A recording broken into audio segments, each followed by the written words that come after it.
come on in and grab a seat.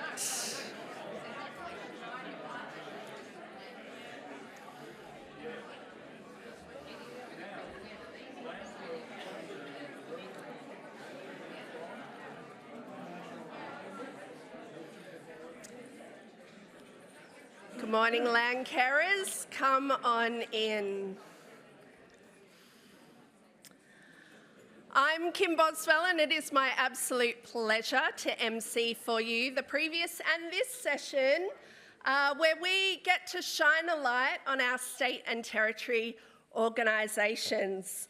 I want to acknowledge again that we are here on Kumbamerri Narungawal country and pay my respects to the elders, their ancestors, and all living descendants.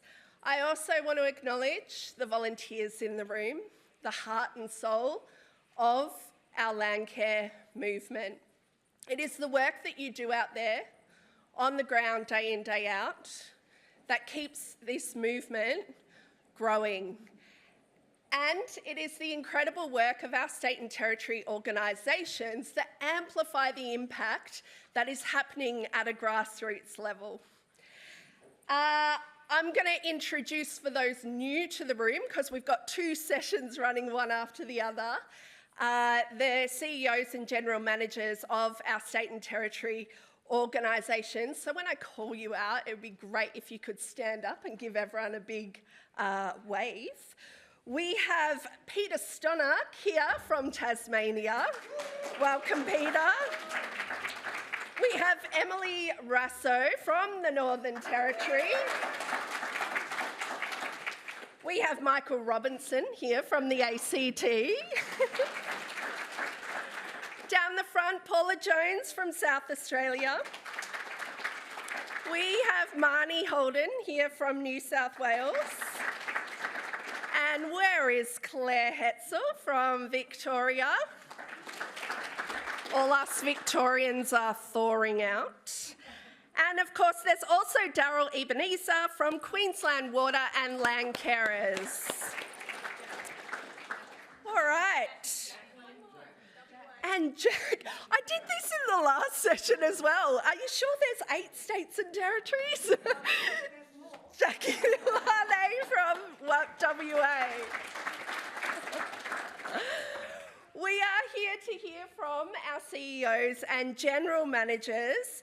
And moving on from the last session, we are now moving to supporting the Frontlines of Landcare around data impact scaling up and the STLO basic needs. So for this question, which centres around dynamic data and agility, I'm going to pass to you, Peter, to tell us how does being member-based enable data collection, monitoring and adjustment of strategies in real time? And if you could just give us a little bit of what it means to be member-based as context first. Do we have Mike? Goodie. Hi everyone. Yeah, so really chunky question. I'll take my glass off. I think the first thing is that as member-based organisations, we are, I think it was mentioned in the previous one about constitution, so we have to look after our members. That's our priority and that's what our strategies are around. And one of the things that comes with membership is, for most of the states anyway, we have a renewal process. So every year we go through a renewal process, and there's a number of different things attached to that around insurance. So we support across all of Australia, our state and territories support the basic insurance for most of our groups, which again, I heard boring governance, but also insurance is pretty boring, but it's something that we use as a power because we get a collective COP from an insurance company with about 150 groups, I think we do in Tasmania. So that's better than the groups going in by themselves and knocking on an insurance broker's door. So numbers are great, and that is power. And so with the renewal process though, we use that to collect information from our groups. And I guess the thing that our power is that we collect dynamic data. So every year we're collecting information from our groups about what they're actually up to. And in Tassie, we use the Project Bank, which is actually about collecting information about what our groups actually need. So they put a simple EOI in about what their latest project is. And I hear funding mentioned and things like that, but it's data not just about how much money you need, it's also about what your capacity issues are. So everybody takes it for granted that a community group can just do what it's doing, but actually a group holding a community group is very difficult. You know, it's a hard work. And so that's our role, is to support the community groups to gather their data to see what they need, whether they need a new leader, whether they have a succession planning framework in place, or whether they just need people on the ground or money. And then we collectively bring that up to the state level and then leverage that. So one really quick example would be a farm dam project where I've got one person who wants a farm dam project. For that person to go and find the money from somewhere, it's hard work for a small group. But if I find that I've got 150 groups that need farm dam projects, I'm going to be able to go in, I'm going to find some specialists that help them to put their farm dam projects in, but I'm also going to create a network and a reporting framework and financial support that saves the groups from doing that. Thanks, Pete. I can be very short. Similarly, we collect information regarding our membership every year. But I think the point I want to make is that we have relationships, trusted relationships with those volunteers and those groups, and it is a feedback loop. What information they provide to us, we can provide back. We can be responsive to the place-based needs.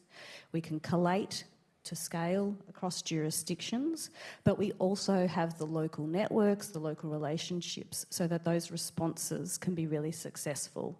So I think part of the story around collecting data is actually about that feedback loop and that continuous cycle. We're collecting, we're analysing, we're responding, we're collecting, we're analysing and responding. And that's the value of a state-based entity, to be able to be so responsive to our unique ecosystems and our unique communities. Great segue, Em. So let's shift to scaling local action, which to you, Michael, can you share examples of how your organisation has scaled up local Landcare initiatives to achieve regional or national impact? Thanks, Kim. I think the example for us in the ACT is our Urban Rivers project.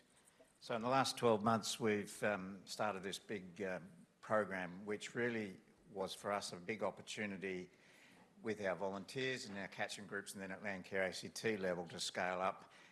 And it's not just the amount of work we're doing, so we're working across 15 sites. We've used over 300 different volunteers across the territory, but it's scaling up how we manage our data, we collect our data, how we report. So we're reporting into that program under the merit system. So all of our data collection now has to be scaled in a way that fits into the national system, and that's required us all to build our capacities. And that's, to me, is a really important point for Landcare and a pointer to where we need to go in the future and how we manage and collect our data. But the other thing that's really struck me about the Urban Rivers program that we've got is the resourcing. We are actually resourced to collect the data. And I think both of these speakers just already alluded to that resourcing. We've got to have the resources to build that capacity in order to collect that data. Bearing in mind also exactly what the other speakers have said, that our volunteers are there to put trees in the ground or do weed control. They're not there most of the time to collect mundane data, to do the admin, and that's our role to do that. But equally, we must be resourced to do that, and we must educate our funders to resource us to do that. From one territory to another, Em. This question kind of made me laugh when we talk about regions.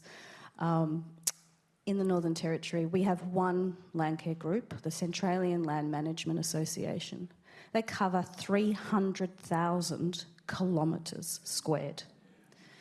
That one group covers a region bigger than Tasmania and a region that's bigger than Victoria. So I think we need to start to think a little bit broader and use our language a little more wisely, because we are already delivering activities at a landscape scale. We are beyond regions. And so I just wanted to leave that point about saying we don't need to talk about upscaling. We are already doing it. Yeah, I'll just be quick this time. How's that? Nice one. Thank you, everyone. It's not going to happen. Look, the scaling up for all of us, I guess, is that I think that at a national level, like the National Landcare Network, which we're the 8 of us are members, we're working on a national Landcare impact framework. And what that means is that we're scaling up from the ground to us and then to a national level. And I think the important thing there is that the rest of the world's doing the same thing and Australia's doing it. I mean, we have finally got a State of the Environment report. We've got all these indicators, but how can you measure against those indicators unless you've actually got the connection to the ground? And that's what we're up to at the moment. And hopefully in the next 6 to 12 months, we'll have that framework in place. At the same time, we have been independently, I guess, over the last 5 years collecting data. And that's the other thing we're trying to do, is to bring that data together so it is interchangeable between states and territories. And then that's going to help us to get more interstate projects together as well. So I mentioned the farm dams before. We're not the only ones in the country with farm dams. So why aren't we scaling that to multiple states? It doesn't have to be the whole country. We are very different as well. Oh, okay, there you go. I'm going to stop.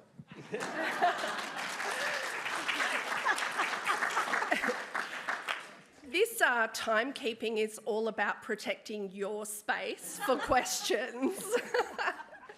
All right, let's take that across to what is it that our state and territory organisations need in order to scale up? We often know down at the grassroots, our groups and our networks, what it is we're looking for. But from a state or territory level, what are the resources, partnerships, systems or policy support? What is it that you need to scale up local Landcare action and increase our impact? Yeah, well, the obvious one is resources, but let's not talk about that because I think that's a given. Look, my view coming into this Landcare world, I think we've got to act more like businesses. I mean, fundamentally, yes, we do not want to lose sight or lose the fact that we are a community-driven based organisation. Absolutely must retain that. But for those organisations that are supporting you as Landcarers on the ground, we must learn to run a better business. And if I'm running a business, I want to diversify my income. And right now I can tell you all my income comes from government, and that's not a very comfortable place to be. We need to have the capacity internally to think like a business and act like a business, whether it's chasing corporate partnerships or bequests or philanthropic, or whether it's diversifying your income streams by establishing nurseries or whatever it might be. We need to have the capacity internally to run financially resilient businesses that can then ultimately support our goal. And to me, our goal is supporting you community Landcarers on the ground doing your work, which we need to do more of. So the big picture here is global climate change, biodiversity loss, all those threatening things that are there for us that we've got to address. That's why I say do more, but also the benefits of being involved in community and Landcare. There's ample data that shows the community benefits of being involved in Landcare and the environment and the mental health and wellbeing, positive aspects of it. So we want to do more of it, but we as community organisations that support you, we need to be more professional in how we do that. Thanks, Michael. A key focus at Landcare NT is thinking about the Landcarers of the future. We need to acknowledge we have a movement that is ageing and quite literally dying out. We need to think about who is going to care for the land, the water, the wildlife, and who is going to be caring for our communities in 20, 30, 40, 50 and beyond. So our interest and our focus is turning to the young people and the younger people, and how do we build their love of the place that they live? How do we give them the opportunity to connect with their local native wildlife, their flora, their fauna? How do they learn about it? If they connect with it, they will learn to love it. And if they learn to love it, they will care. And then we won't need to be having these conversations about where the next grant is coming from, because it will be inherent in our communities that we care for the places in which we live. Our country will be healthy and our people will be healthy. So that's our focus, is about the future and creating that future connection and our future generations.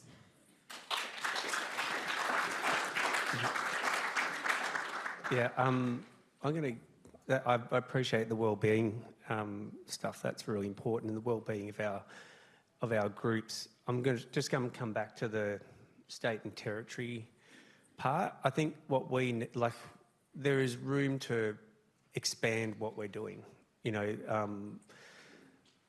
It's not money, I don't think. I think it's first question is, what's the money for? So, there's a whole lot of stuff going on internationally, nationally.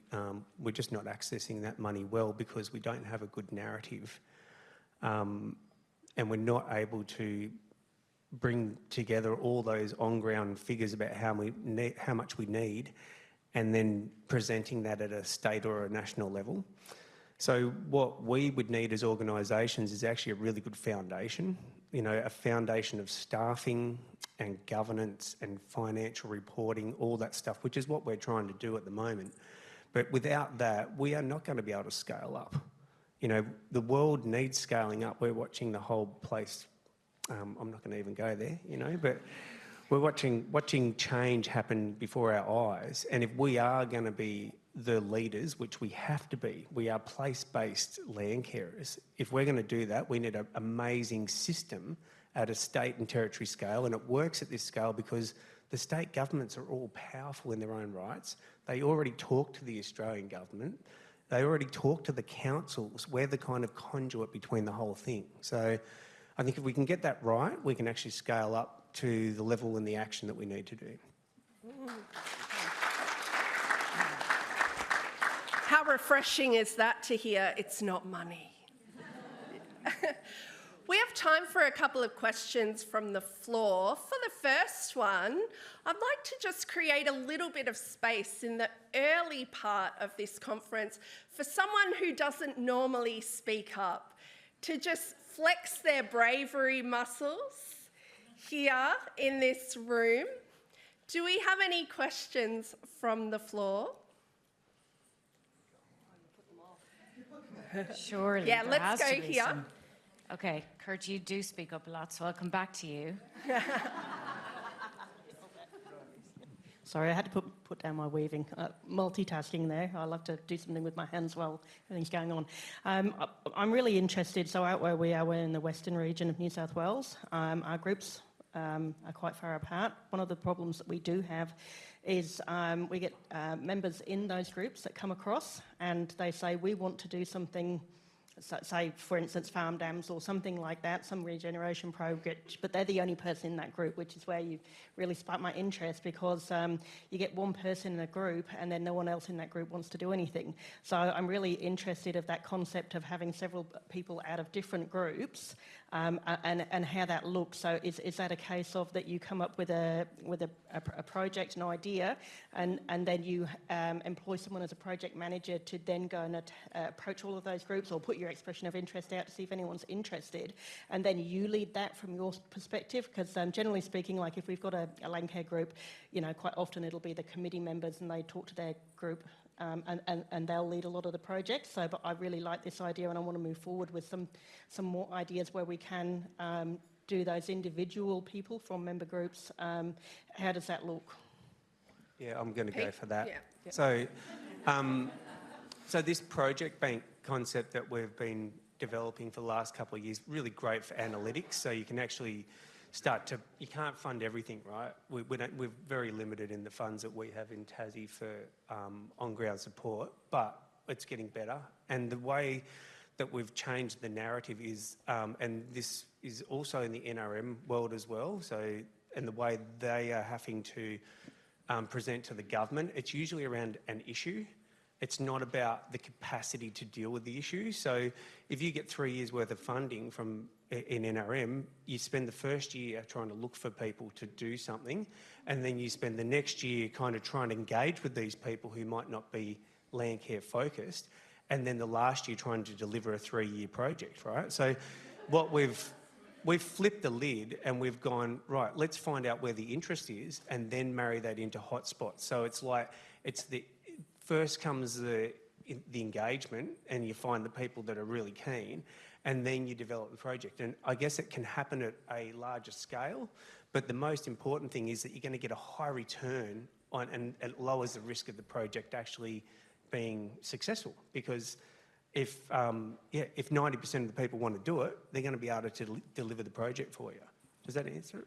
Yeah. What happens if they're not part of a member group? Well, in Tassie, we have individuals as well. So anybody can sign up. So the beautiful thing about membership is it still goes through our constitution, which means that the board have to approve themselves either, or a member subcommittee, whether that person with their couple of paragraphs of why they're joining Landcare is suitable to be part of Landcare. And once they're in, then we just support them because they've got the same vision.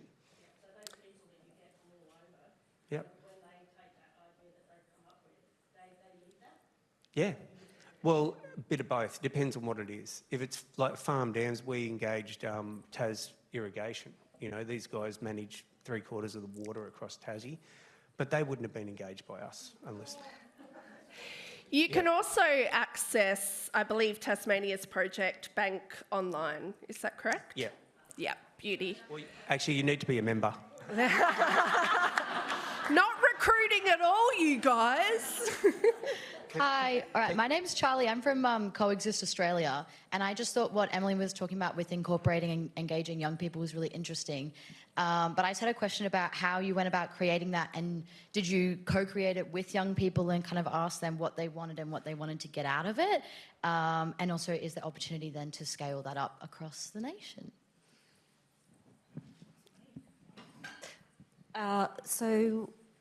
We've started a program which is called BioEd, Biodiversity Education, and it's through primary schools.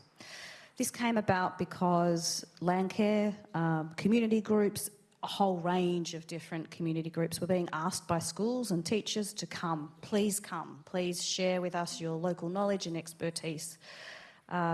We cobbled together some local council grants and started delivering. We started delivering in primary schools across Darwin, Palmerston and Litchfield Council, engaging in primary school years. We were drawing local experts from a whole range of community organisations and placing them in classrooms to start delivering education, but also a whole range of activities in the school grounds. So there's groups of kids traipsing around the school grounds looking at wildlife and those type of activities.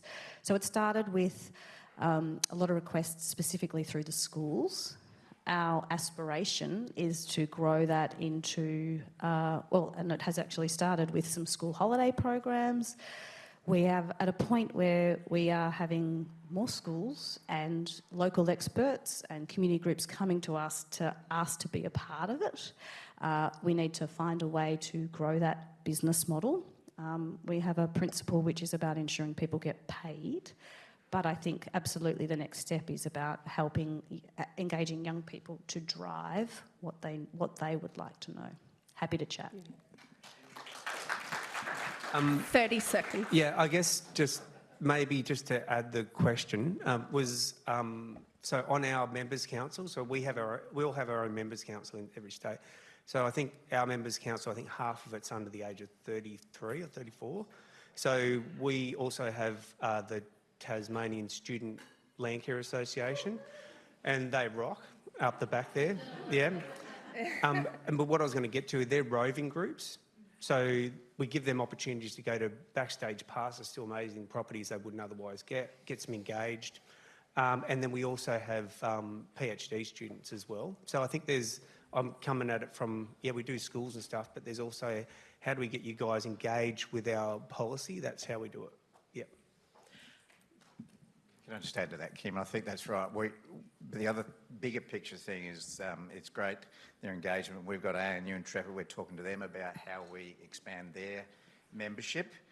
But to me, there's also that next generation. How do we understand the changing demographic in our community and where people are not so place-based, and the roving groups that Pete's mentioned, how do we expand that to combat some of the succession planning as well? So all these things we've got to think through. Folks, I have no doubt in my mind that this incredible movement of ours is perfectly placed to tackle the biggest social and environmental issues that we are facing. We have been so successful on the ground as grassroots land carers that we now have these supporting bodies coming around us. So our state and territory organisations, Landcare Australia, the National Landcare Network, I encourage you to please reach out to your supporting bodies and look at how they can better amplify your impact on the ground. That is all we have time for here today, but could you please join me in giving a massive round of applause to our state and territory organisations, to their boards, to their members' councils, and of course to the amazing staff that are employed by our state and territory organisations.